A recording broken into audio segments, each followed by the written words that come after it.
Michelle, I heard the buying pool has totally opened up. So how do I know if now is the right time for me to get into that pool and maybe buy a home now?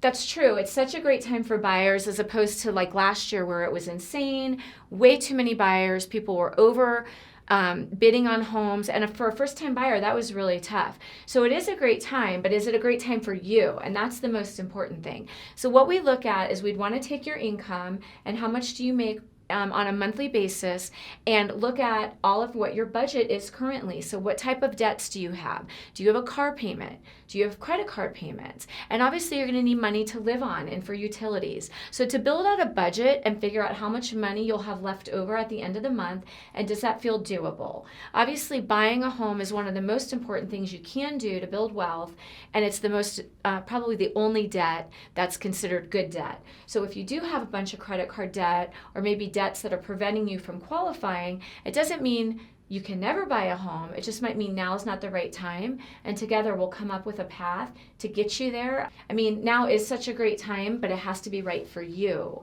So that's what we look at, is what does your situation look like, and do you qualify? And even if you qualify, are you comfortable with that payment? But again, if you're not ready now, we want to get you set up and ready for the future. Awesome. So I'm hearing I can bring that whole list of needs and all my debts to you and your team will help me have a game plan to take that roadmap forward.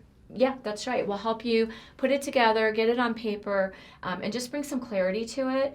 You know, I think that a lot of times new buyers are so overwhelmed with all of the things that go into buying that they never take that first step and then realize it's actually not as difficult as they thought. It's actually a fairly easy process once you see it on paper. So meeting with a great mortgage advisor is really your first step, and it's your first step to homeownership and your first step to building wealth.